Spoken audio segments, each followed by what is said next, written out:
আমরা মুখে বলি রিজিকের মালিক আল্লাহ, কিন্তু কার্যত তা বিশ্বাস করতে পারি না।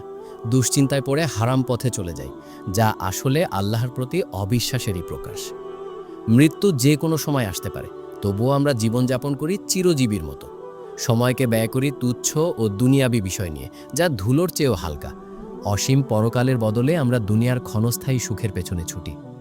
প্রতিটি দিন ও মুহূর্ত আখিরাতের জন্য এক একটি ইট স্বরূপ। শুধু বড় চিন্তাই যথেষ্ট নয়, বরং ছোট ভালো কাজগুলো দিয়েই শুরু করতে হবে।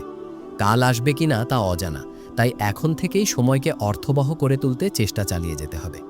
জীবনের আসল সাফল্য মুখের বিশ্বাস নয়, বরং অন্তরের উপলব্ধি ও আমলে প্রকাশ।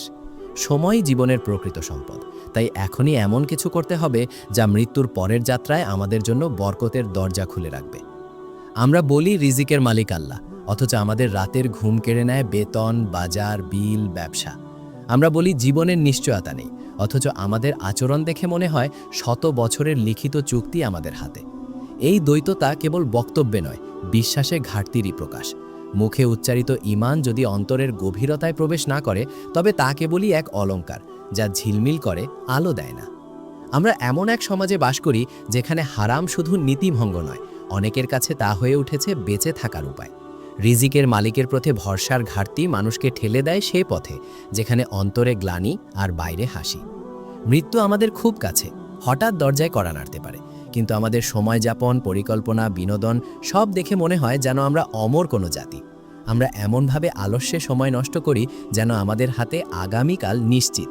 সময় নিয়ে ভাবি না। সময় চোখে দেখা যায় না, কিন্তু সময় তো আমাদের জীবন।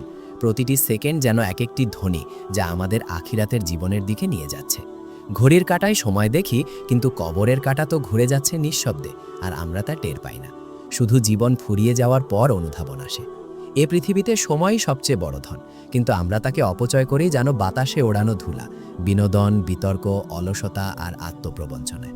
অথচ সময়ই সেই চাবি যা দিয়ে খুলতে পারি জান্নাতের দরজা। প্রতিটি দিন, প্রতিটি মুহূর্ত একজন মুমিনের জন্য আখিরাতের একটি ইট। সেই ইট দিয়ে গড়া হতে পারে জান্নাতের এক প্রাসাদ, কিংবা বানানো হতে পারে নাফরমানির এক ধ্বংসস্তূপ। সবসময় বড় কিছু করার প্রয়োজন নেই। একটি হক কথা, একটি দোয়া, একটি সাদকা, একজনের উপকার, এসব ছোট কাজই মৃত্যুর পর আমাদের আমলনামার বাতি জ্বালিয়ে রাখবে। আমাদের প্রয়োজন অলস আশাবাদ নয়। আজকের সময় সেই হাতুড়ি যা দিয়ে গড়া যাবে আমাদের চিরস্থায়ী ভবিষ্যৎ। প্রয়োজন একটুখানি জাগরণ, হৃদয়ের, চিন্তার, কর্মের। আমরা কাল নিয়ে ভাবি, কিন্তু কে জানে কাল আসবে তো? আসলেও আপনি আমি কি সেই কালটিকে দেখতে পাবো? আজ এই মুহূর্তটাই সত্য। এটাই আমাদের একমাত্র সময় যা দিয়ে আমরা গড়তে পারি এক চিরস্থায়ী ভবিষ্যৎ। দুনিয়া সীমিত, সময় অনিশ্চিত, মৃত্যু অবধারিত, আর আল্লাহর প্রতিদান অসীম। আমাদের হাতের ক্ষণটুকুই হোক চিরন্তনের নির্মাণ সামগ্রী। আমাদের এমন কিছু করতে হবে যা আমরা না থাকলেও থেকে যাবে।